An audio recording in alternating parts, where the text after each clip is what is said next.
We just seen a bearded man on the mountain who was a priest. They call him a god. We all know about ancestor worship and veneration of ancestors. This right here is a stone in Ohio that has the face of Moses, the afro, the full beard, bone structure, and even says his name on here. And his name is what created Mexico, which is Mexico. Mexico. Another look at it. This right here is a Ten Commandments stone in Samaritan over here in New Mexico. The only Decalogue stones are here in America. Nowhere else in the world. Okay? This is also a creation in Central America of there's things that can be can go either way, but this is very kosher. So you see some resemblances, the serpent, all these feathers, which is Eber, the feathered people, the bird, the winged people. And if you look into the hieroglyphs, their Hebrew origin, this was probably the first articulate sound uttered by man. It signified earth, i.e. mold. It was soon superseded by the word signifying red earth and man, which afterwards formed Adam and now Adama. We do not know the exact sound of this letter. It was certainly a consonant and probably guttural. The hieroglyphic from which it was formed was a picture of a man, man, hence its ideal meaning, man, priority, superiority. There can be no doubt respecting this letter, either as to its ideal meaning or original figure. You can see a lot of these resemble a lot of the hieroglyphs and petroglyphs that you already know. And they show how they change in form, how they progress. And they even have a graph showing all of it with this translation.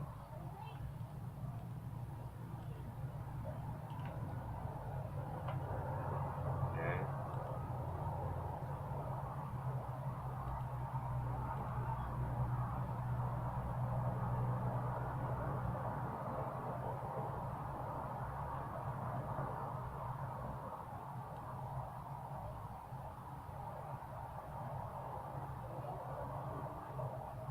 I don't know why I had this. I'm just going to look at this real quick and see what it had on it.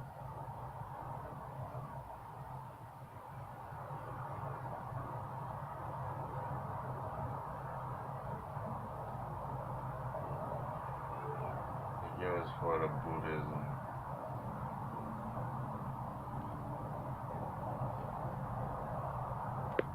So we're going to get back to the other one, the Naga one, so later. Okay, so look at this. This is a book called India Once Ruled the Americas. Oh, that's why I had it. In Ireland just symbolizes the eradication of the Naga snake worship.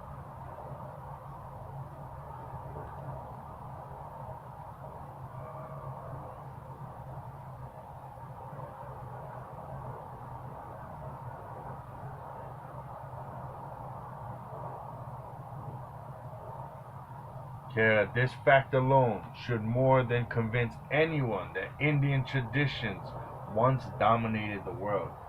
We're just digging on it, okay? So, what Indian traditions though? Is it the Buddhist Indian traditions, which are our traditions? Or is it the Hindu who came in and created a caste system and took you from your culture. Which one is it? As I believe it's the second. This fact alone should more than convince you that Indian traditions once dominated the world. The Christian myth of St. Patrick killing all the snakes in Ireland, and who was in Ireland? The full-bearded, copper-colored man, right? In Ireland, just symbolizes the eradication of the Naga snake worship cult in Ireland. Patrick derives from the Sanskrit Pt3 or Pt3, so Father Shiva or Buddhist wise men. Several hundred years after Moses established the Naga religion among the Jews, it became clear that the Israelites were totally dedicated to the worship of Vishnu, as symbolized by the serpent consuming itself. Then the then reigning king Hezekiah banned this Indian religion. He removed the high places and broke the images and cut down the groves and broke to pieces the brazen serpent that Moses had made. For unto those days the children of Israel burnt incense to it, and he called it Neshushtan. So, right here, whether or not it became an idol, whether or not it was created to be an idol, whether or not it was just perverted history, we all see that our people switched up the game, or a specific group of our people, and started worshiping these serpents, burning incense, calling them God, just like we do today. We go, well, we don't remember that. We don't remember a lot. Okay? A brazen serpent that Moses had made, unto the days the children of Israel did burn incense to it, and he called it Nehushtan. Notice the similarities between Nakash, Nehushtan, to Naga, Nahusha, and Nahua or Nahutal.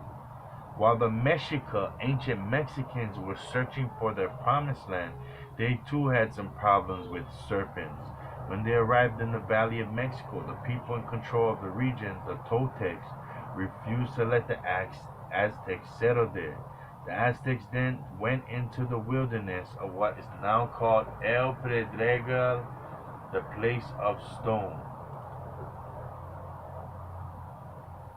and built some humble home. El Pedregal is a plain for pure lava rock, located near the National University of Mexico. It is now a fashionable residential district. When the Aztecs took up residence in a place of stones, they discovered that it was infested with rattlesnakes. People were continually being bitten. To take care of the snake problem, the Aztecs decided to kill and eat these denizens. After a few months, no more snakes were left. Notice that there is a strange unity between the snake problems of both the followers of Moses, of those of Mexica. There can be no doubt that the story of Moses wandering once penetrated and influenced ancient Mexican myths. See, the myths that they were migrating was the myths of the great Exodus. We're not connecting the two. Moses died during the Exodus. Prophet Meshi also died while the Aztecs were wandering from place to place. So here we go. Similarities. Moses died in Exodus. Prophet Meshi, who created the Mexica, which is now Mexico, died while the Aztecs were wandering from place to place. The Bible tells us that the children of Israel rebelled against Moshe during the Exodus. While the Aztecs were looking for their promised land, a witch named Malenkotikl, treacherous flower girl, and we all know that this girl was could have been from Mali, from Africa. Treacherous flower girl and her allies caused so much trouble, such as eating children, that the Aztec had to abandon them in Sanskrit Malini, wicked flower girl. Malinkotikal and her flowers eventually settled down on a mountain top, Ko, in what is now the town of Malinalco, near Mexico City. Although few tourists visit Malinalco, the small ruins there, most of which were cut out of solid stone, are as impressive as those of Mayan Yucatan. I especially appreciate a temple with stone carvings of the Aztec zodiac on the floor. If India and Mexico were once the same nation, we shall also some find some signs of Saka, Scythians, or Chaldeans in Mexico. What we don't realize is that in India, in the Mahabharata, they have our people in that book. They call them Yahuda, um, Yaudhea, all these Yadavas, all these different are our people being written about in the Mahabharata. Okay? These names also answer to the Mexican roll call of mysteries. Zacatecas, Cohuacan, Culiacan, architects have found Negro clay figures here. Zacatlan, Zacapu, Zacoco, and many others. St. Patrice writes, the high priest of the Mixtecs bore the title of Te Saka, the man of Sakya, Te meaning man, Saka having no meaning in the language, but merely employed to designate a monk. Some other significant terms are Zakatan, the place of Sakya, Zakatepec, the mountains of Sakya in China. Buddhists were often spoken as sons of Sakya. Sakamuni being the name that was bestowed upon Buddha during his lifetime, his original name being Gautama. Now this is all St. Patrice further quoting Vining and saying the country known as Guatemala in Central America is named after Buddha. So Guatemala is named after Buddha, being a corruption of Guatamatan, the land of Guatama. While Khan and Pani, Puni, Phoni, or Phoenician reveal the religious orientation and way of life of some ancient Indic peoples. Can and Pan indicate Mexican places only: Tuxpan, Teotihuacan, Tocolopan, Nuacalpan, Atazapan, Zucotapan, Tehuacan, etc. Just as in India, suffixes like tan, dan, and stan indicate nation. So did Mexican Mayan and Zapotec places named Mazatlan, great nation, Atlan, Azlan, the land of Adam, Atitlan, Akatlan, Zepotlan, Zacatlan, Quehuatlan, Minyatitlan, Ocotlan, Yahuatlan, Ticalitlan, Tepatitlan, Tuatlan, Texuatlan, and the like. Notice the similarities of the clans to Atlantis. I've often wondered why we continue to ignore the truth that one of the names of the ancient Mexico is Atlantis or Aztlan, the port of the entry of the Toltec, Aztecs, and even Quetzalcoatl provide the proof in Sanskrit. Asta means place of the setting sun, the westernmost border or extreme. Look, even the word Asta means America and the like. The word Atlan and Itlan are embedded in the names of many Mexican cities and regions.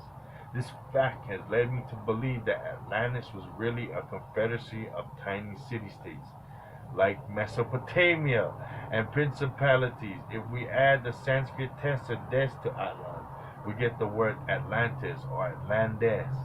It seems probable that Mexico was the westernmost frontier of Atlantis. The Aztecas were Aztecs, they were Aztecteca.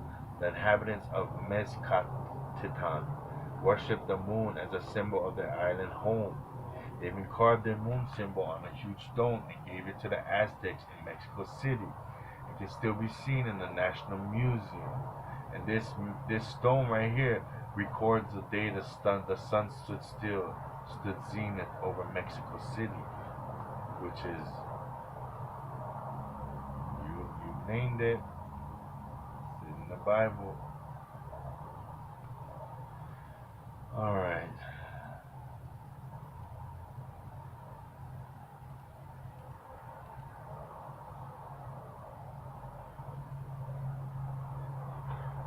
Shrine of Chalma near Tolo, Mexico provides extraordinary evidence that Hindus once inhabited the country. The word Shalma, similar to the Hebrew word Salam, has the same meaning in Sanskrit that it does in Nahuto, great stone. Some authorities claim that this word Salam really means peace.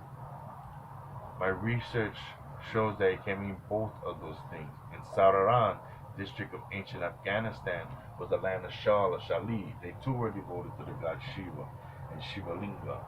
The Native Americans living in today's Kalma probably descended from the people of Shah. So here we go, we got another connection to the Native Americans, to the people of Shah. Before the Spanish invasion, the Indians made more frequent pilgrimages to Kalma to adore the large man-sized black phallic appearing stone, reputed to have magical healing powers. The pre-Columbian pilgrims honored the Chalma shivling and phallus by decorating garlands made of flowers, fresh flowers, so they decorated with leis. Just another connection to Hawaii. When the Spaniards conquered Mexico, they sculpted the stone into a shape of Jesus Christ. Although few foreigners visit the shrine, I regard it as one of Mexico's most beautiful and fascinating tourist attractions.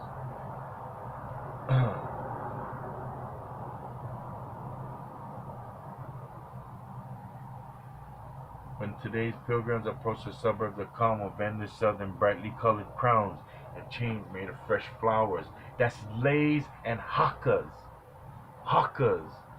After putting the crowns on their heads, as if they were automobiles, decorating their autos with floral chains, an old Native American man approaches, violin in hand, and obliges females and males to dance together. Lord Shiva in his role as Lord of the Dance. After dancing for a minute or two, the pilgrims enter Chalma, the entrance of the temple housing the worked over stone shivling. Visitors must place their garlands and other floral offerings, sacrifice. We do this over here. On a wooden shivling, just as Indian Shivites did and do. After that, they enter the temple. Indian members of the Shivite cults would feel at home both geographically, culturally, and spiritually in Chalma. So you could go through this whole book and just blow up everything you've ever known in history. Let's go into this book.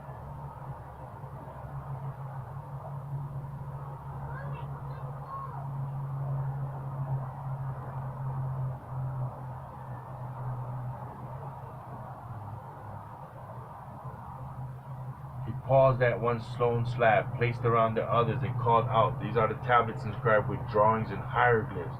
Tanadas hurried over beside him and fingered the marks in the stone. He braced himself against the stone slab and gasped out. These are the sacred tablets of Viracocha. Chesney circled around the tablets.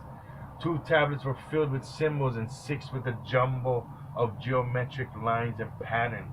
Each tablet was square, almost a yard long. She pulled down into the geometric lines. This is God's domain. The carving were deep, with perfect curves and no rough edges, by Robert Gallen. She glanced at David. It is possible to chisel something this smooth in stone? No, replied. David seemed mesmerized by the tablets. These were not done by human hands. Tanada sounded like a man murmuring a prayer. Viracocha inscribed these sacred tablets and delivered them to the anointed priest, as our God delivered the 10 Commandments to Moses, who was, I repeat, Viracocha, Chesney asked. Tanadas talked like a man in a spiritual trance. Viracocha was God over all gods and all peoples of the Americas for 30 generations. The chosen elders have passed down the message from predecessor to successor. Someday, Viracocha will awaken and reestablish his domain. What did they say? That Moses had to go sleep. That one day he gonna reawaken. Huh? He turned to look at her. When Viracocha awakens, the world would change forever. Even in the dim light of the lantern, Chesney saw an intensity blazing in his eyes. Tanatas clasped David's shoulders. If the sacred tablets exist, then God's domain also exists. The sacred dwelling place of Viracocha exists, hidden in somewhere, never discovered. Maybe Mount Meru, where the magnetic mountain repels blood. The sacred dwelling place of Viracocha exists, hidden somewhere, never discovered. My legends describe 3 gleaming sentinels of light that point the way. Over the sentinel stood here. These tablets are the roadmap to God's domain. Chesney pulled the beretta from her bag and shoved it inside her belt. Tablets supposed to inscribe by a god and a sacred site, potentially overflowing with treasures, escalated the stakes dramatically. Dangerous adversaries would emerge. David rummaged through his backpack, pulled out his Leica camera, and handed it to her. Let's photograph the tablet so we can document this discovery and begin deciphering the hieroglyphs while plaster impressions are being made. They moved from tablet to tablet. David holding the light to eliminate the inscriptions while Chesney took pictures. The click, the film forwarding whir of the camera sounded like a flapping of an invisible insect. Sweat drenched her face and blouse. At the 5th tablet, Chesney paused. This row is full. Move the light away while I change the film. She crouched in darkness beneath a stone tablet, pulled out the film, tucked it into her belt purse, and reached up to take another roll from David's hand. A noise, barrel discernible, broke the silence of the room. Chesney set the camera down and listened. Somewhere in the shadows around them, something moved. So, going to this, now we're going to another book. Viracocha as a god and hero in the commentaries realities from Viracocha. That's the name of the book. Okay. The story of the young prince rejected by his father, the king, only to become one of the most celebrated heroes of his history is well known. One within the Inca Garcilaso's commentary, Reales de los Incas. The prince, like Moses, his counterpart in another sun-worshipping society of an earlier age, is possessed of a temperament so uncontrollable that he must be exiled to tend to the flocks in a region far from the center of power. Also like Moses, the Inca prince there experiences a hierophany of supernatural revelation, which results in a taming of his spirit and emergence of his leadership abilities in the deliverance of his people from a grave danger. In the case of Garcilaso's hero, the hierophany consists of a meeting with the god Viracocha, who reveals to him that because of the weakness of his father, Yahuarahuaca, several subjugated peoples are about to overrun Cusco and destroy the civilization graciously provided by the sun god for the formerly barbaric peoples of the Andes. Though that message is rejected, and you know what's funny? The older pyramids and older temples in America, there was no walls, there was no defenses because they weren't barbaric. The farther you go back in time. Though the message is rejected out of the hand by the king, who ultimately is forced by the invasion to flee with his decrepit old retainers, his son is able to rally his people and win a great victory. So what does this sound like? Sound like Moses and Joshua, Yeshua, right? Joshua taking over and winning the battles, right? Come on. Where he established new centers of worship and becomes a wise and beloved ruler, even being forced to take the name Viracocha. So Viracocha became later a title of rulership of a priest king. priest chief. Against his will, Richard Callan has revealed in detail how closely the story, as related by Garcilaso, corresponds to the universal hero pattern described by various writers on mythology. Okay?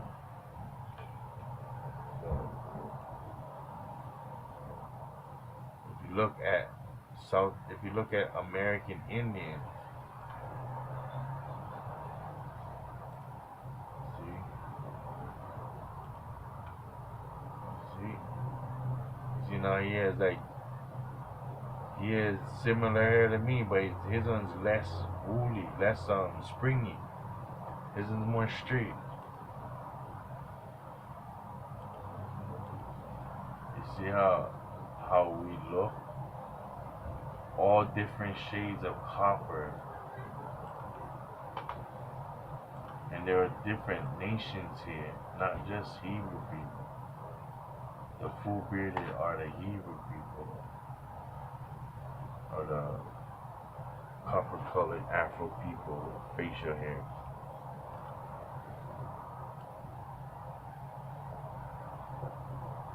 But there's many nations of Hebrew.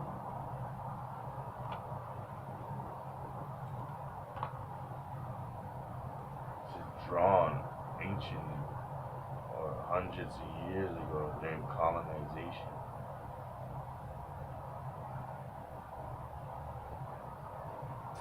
Before then the whitewashing what we see today has hidden all of these pictures.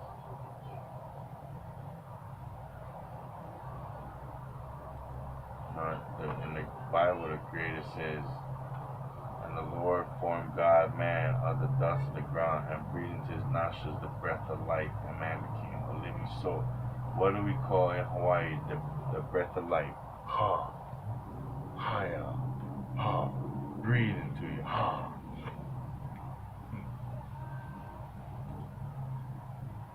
From the dirt, right, it says, what is autochthonous?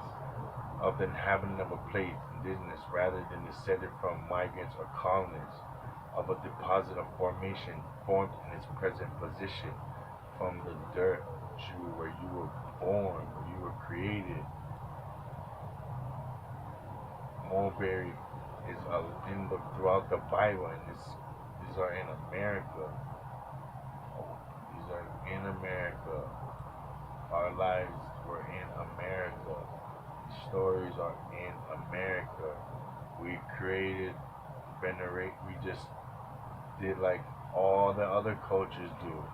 Started from one God worship, and then we placed other gods, then we worshipped our ancestors through veneration of the dead, and we made like people like Moses, gods, or was mistranslated to mean God in the future. So later cultures worship them instead of the grand creator. And look, and it's what in Europe, Asia, and Oceania, and some African and Afro diasporic cultures, the goal of ancestor veneration is to ensure the ancestors' continued well-being and positive disposition toward the living. And this is happening everywhere.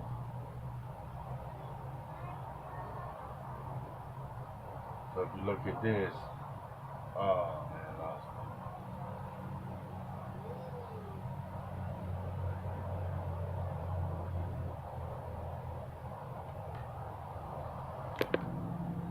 So this is the immortal jaguar, and I'm just gonna go into this quick because,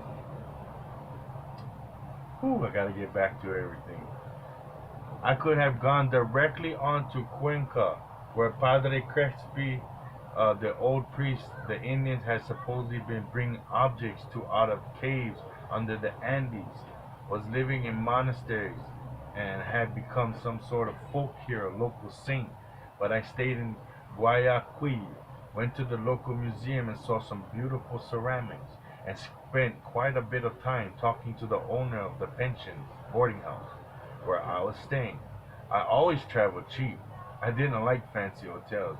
The vagabundo in my soul was very happy with the most humble accommodations. And even in this, the purposes of the immortals were silently and invisibly involved. While that particular hotel, why Senior and Rodriguez, now I can see it, but I couldn't see it then. Now I got to talking with Senior Rodriguez about Von Daniken's The Gold of the Gods.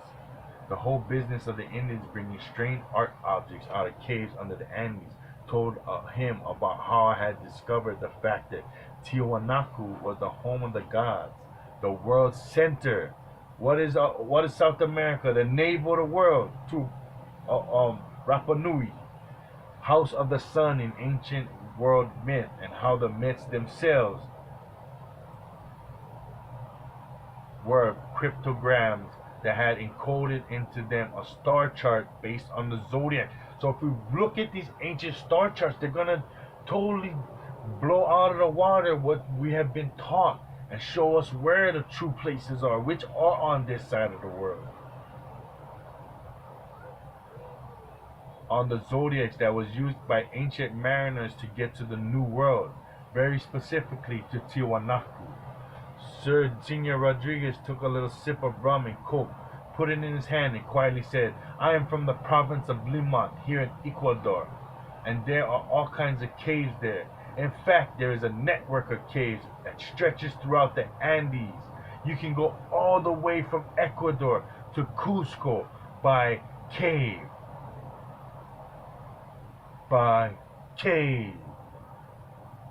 By cave. The people of the Bible, our ancestors, buried their chiefs in caves with all of their prized possessions. What are these things they're taking out? Their prized possessions. What are these cave systems? Our cave systems. You don't believe me? Oh, because no, this and that. How about if I look at another Hebrew culture and see if they have this cave system? Hawaii. This is Hawaii. Pohukaina. Pohukaina, former tomb of Hawaiian kings and chiefs on the grounds of Iolani Palace. This site is sometimes referred to simply as the mound. Pohukaina was apparently an ancient burial cave. Jim Bartel explains. The greatest kings were buried in secret caves. Secret caves. The Pohukaina seems to be one of these that went for a considerable distance underground. What is this saying? I am from Providence in Ecuador, all kinds of caves here. In fact, there's a network of caves that stretches throughout the Andes. You can go all the way from Ecuador to Cusco by cave. Since the ancient kings were buried with their treasured possessions, what does it say up here? Oh, they was bringing out all these type of artifacts out of these caves. This Pohukaina came to be thought as of the treasure house of all the wonders that the king would have. Our feather work, our beautiful woodwork, and all these great treasures. The legend grew that Pohukaina was actually a series of caves with openings in different parts of the island of Oahu. The cave would have reached to all the edges of the island. The caves with treasures called the treasure house of all the wonders that the king has stretch to all the edges of Oahu. You know how big Oahu is? The cave is said to go completely under the island of Oahu. Puakea elaborates, it has waterfalls, it has streams, it has really huge high chambers and low chambers. It's mana, it goes out, it's fingers of caves that goes different places. They're supposed to be all different burial chambers within. The main entry of the grounds of Iolani Palace. Then there's an entry to it in Kalihi, and there's one in Mauna Lua. But the highest chamber under the island of Oahu is supposed to be under Konahuanua. So Konahuanua is called Kaupoko Okahale, the roof of the house. Not because it is the highest mountain in the Ko'olau Range, but because it is the highest chamber in the cavern of Pohukaina. Ka'ena, the cave at Keawaula, the goddess. Hia'aka opened the cave here through the water, photographed by J. Morgan. And this is where I took you guys. Ka'ena. And what? I told you there was an opening. But I didn't want to go because I didn't have a mask. And I didn't want to get, pick up something from the mold in there. But what is it telling you? It's telling you that on the other end of the island, on the west side of the island, is the biggest part of this cave system. The other end of the island. And you think it's games, the house of treasures. This is us. The Bible is talking about us. Things happen. We lost our way. We picked up things. What is so different than us today? Pohukaina extends out to the Kualoa, up to Kahuku Point, and over to Waipahu, every place on the island, because of the water that burst forth there. It was pounding.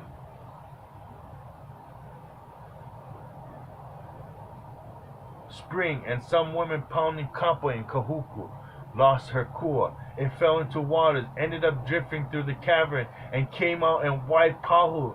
So it showed the connection between all of these. This is the island. This is the palace.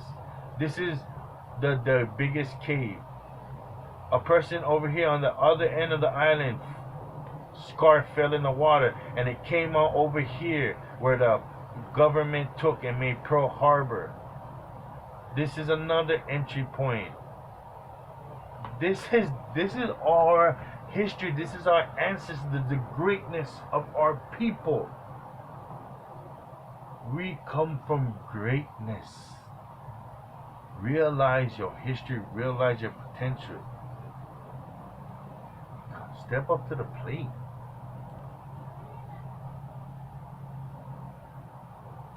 So it goes all into it.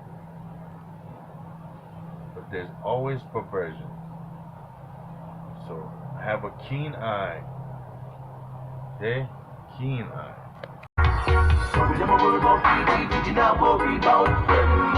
We never be where them because them fight them fight. I will stand up and fight like them. People that is them back in Buffy of my daddy. Tribal war. It's a war, it's a war, it's a war.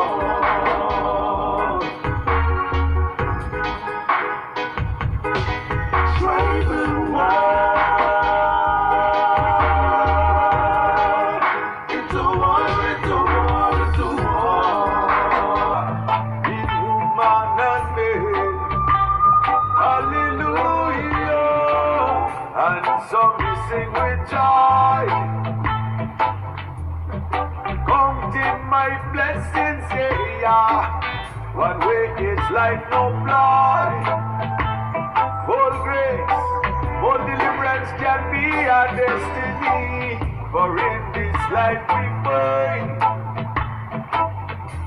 beginning up with is the Almighty, yeah. A blessing for a Rasta na live on a capital. I will Lord America a capital, the whole of Jamaica a capital. A long time them want trick the Rasta man, like them no know. Lion in the jungle, jungle. Lion in the jungle, jungle, jungle. Lion in the jungle, jungle. Lion in the jungle, jungle, jungle. In the jungle, you got no king. Still Rastafari the kingdom. How is Lagos? hard for fighting with us. So, this is for the ones that went before us. You may go, I'll let you go. May God bless you. You'll be mine wherever you may be. It's our warning to say our Lord, 'cause you never find another Hawaiian like me. Oh no, you never find another Hawaiian like me. You may go, I'll let you go. May God bless you. You'll be mine wherever you may be. It's a warning to say aloha, 'cause you never find another Hawaiian like me. Oh no, you never find another Kanaka like me. Oh no, you never find another a people like us. Because it's all